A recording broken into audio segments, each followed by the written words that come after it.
Hello and welcome to another episode of the Adrienne Ross Show, where sports and culture connect. Napheesa Collier. Napheesa Collier, who is among the top WNBA players, who is the co-founder of Unrivaled and was the top player in Unrivaled. She ended up on, and I say ended up because I don't know if it's a good thing, but it certainly is an interesting thing. Napheesa Collier ended up on First Take on ESPN. And the reason why I say it's interesting is because I'm not so sure Napheesa Collier would have been on First Take, been on ESPN, even just a couple years ago, a year ago, but things have vastly shifted for women's basketball. And a lot of that, of course, if not all of it, is the Caitlin Clark effect. Now, perhaps she was on ESPN before. Maybe she was making regular appearances and I just missed it because honestly, I don't watch ESPN unless I have to, like with the NCAA tournament. Younger, I used to be tuned in all the time. Not so much because ESPN, of course, has an agenda. It's a woke agenda. And if you don't like the word woke, spare me putting that in the comments. Doesn't matter. Woke is woke. And usually woke people own it. It's just the people on the outside looking in who are kind of delusional about it. But yes, ESPN is woke. So if she has been on there all the time, then you can let me know. But in any case, she was there talking to Molly and Stephen A. Smith. And let's go to this article first before we go to the video of Napheesa Collier's comments. The article is entitled Napheesa Collier Keeps It 100% Real About Caitlin Clark's Fever Getting 41 National TV Games. Now, you all know I've been covering that. Other people have been covering it. There are 44 regular season WNBA games in 2025, and the Indiana Fever will be on national television 41 of the 44 times, which is huge. And of course, we know why. And so does Napheesa. But before we get there, as I skip down, not going to read all of this. It says it's been an exciting year for Collier, filled with highs and lows. She helped lead the Minnesota Lynx to the WNBA Finals and was arguably the top performer in the first season of Unrivaled. While Collier took home MVP honors in Unrivaled, she would come up just short of a title for the second time in 6 months. On Tuesday, Collier joined ESPN's First Take to discuss a variety of topics. Among the things to come up was Caitlin Clark having 41 of her 44 games being aired on national television. Collier agreed with the move to some degree, but did have some pushback. We're going to skip down here and we're going to skip through some of these quotes because the quotes are in the video and I'm going to show you the video. And this, I'm at Sportskeeda, by the way, and this tweet or whatever we're calling them now that it's X, this post is from Ken Swift. So Caitlin Clark obviously has been a hot button topic on the show and took the WNBA by storm last year. Now her team is going to have 41 of their 44 games nationally televised, while the reigning champs, the Liberty, only have 32. Was this a fair move by the W? Napheesa's already cracked a smile. Generally speaking, Napheesa just looks like this. She's a credible basketball player and very likable, but we got to work on her. Get a little bit oomph to you, a little bit more something to you, Napheesa. She's just very stoic is the right word, unless she's going after Angel Reese, if you remember that in Unrivaled. Well, if you didn't see my video about it, it really was funny, especially since it came from Napheesa Collier, who's like the sweetest of sweet. And then she's like, to Angel. Anyway, it's just kind of funny. Let me back up again to Molly's question. It is a loaded question. It is a question that in a court of law, I believe would be called leading the witness. And as a person myself who has interviewed countless people, again, it is leading the witness. So we're going to play the question again and we'll hear what Napheesa has to say. Now, I'll probably stop somewhere along the way and point out how the question could have been phrased so as not to lead the witness. But of course, this is ESPN. The intention is to lead the witness toward ESPN's narrative.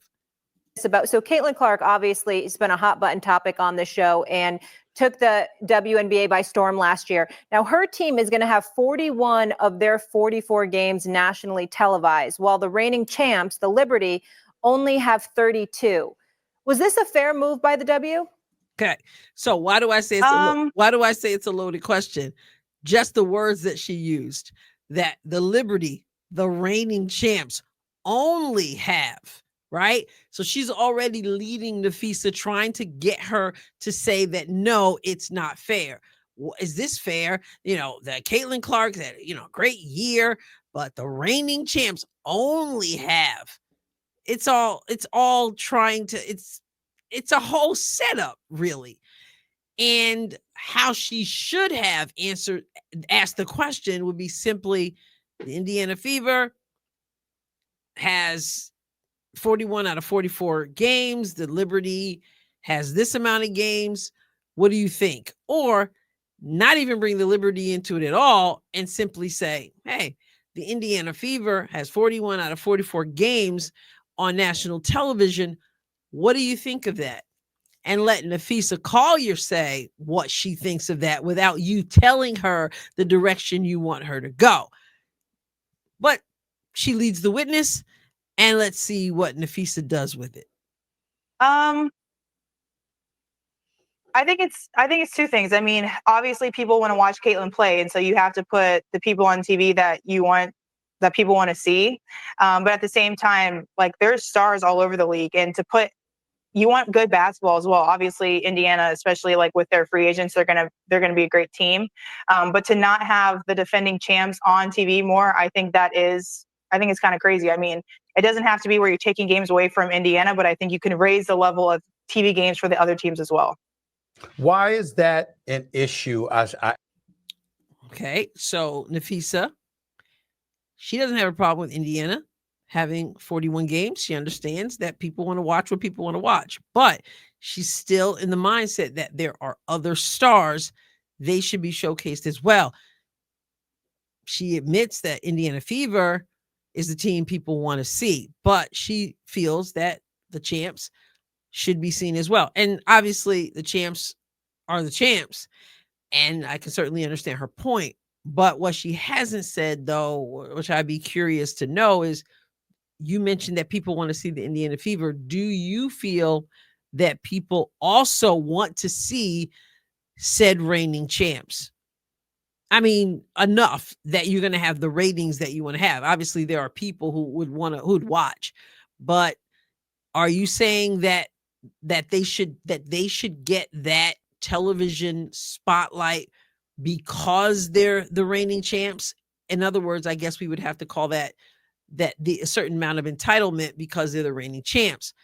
And that's the part where I'm wondering, are you saying that people don't want to watch them as much, but they should be on because they're reigning champs? Or are you saying that people want to watch the reigning champs, and people, if you have them on, people are going to flock to the television? That I would love to hear more information there, where she stands on that. Let's continue. Why is that an issue? I asked this question respectfully, Napheesa, because I remember in the 80s, for example, when Magic Johnson and Larry Bird took the NBA by storm, and they were winning championships, competing for championships. But then this dude named Michael Jordan came along. And Michael Jordan came along, and he wasn't yet winning championships, but his popularity was so astronomical that the NBA practically marketed everything they could around this guy.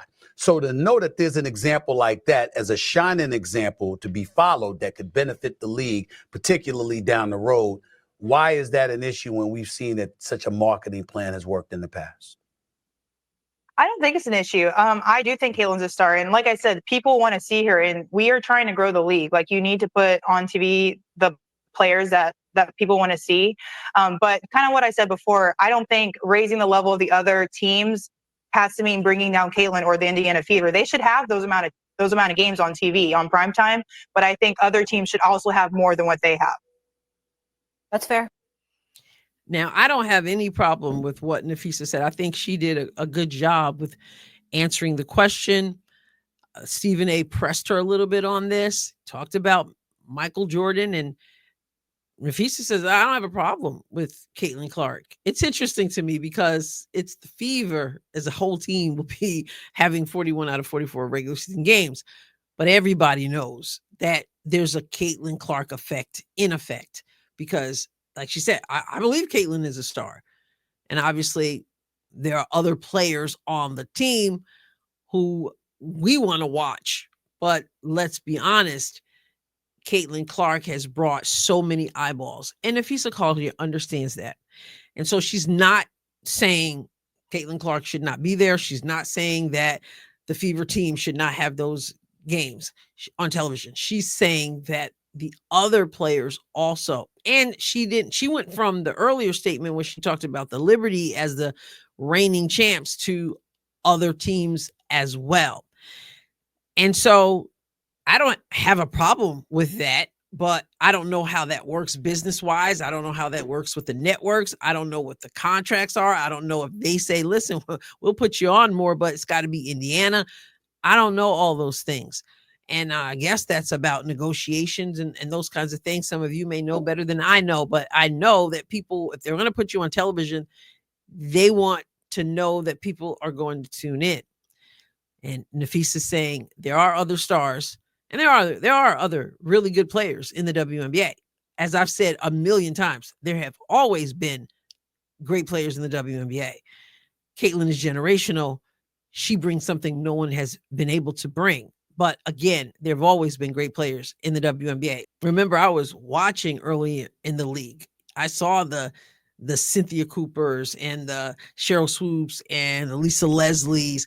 I saw these players play in the WNBA. Names even that if I said, some of you wouldn't even know because some of them were older, so they didn't have 20-something years in the league like Diana Taurasi. So there have been great players who haven't been able to move the needle. And what do you think about what she said about, hey, showcase Caitlin, but also showcase other people so that they have more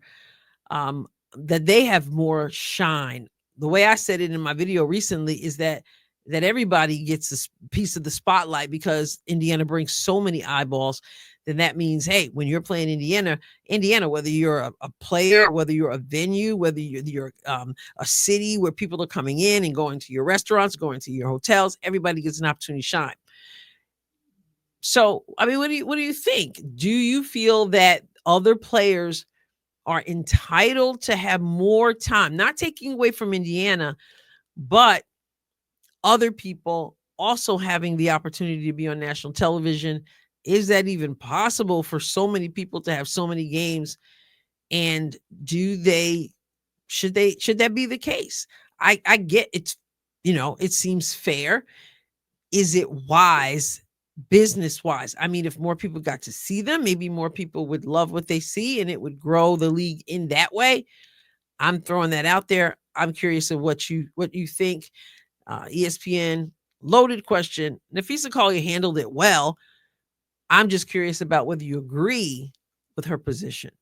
What are your thoughts on that? Get in the comments. Let me know what you think.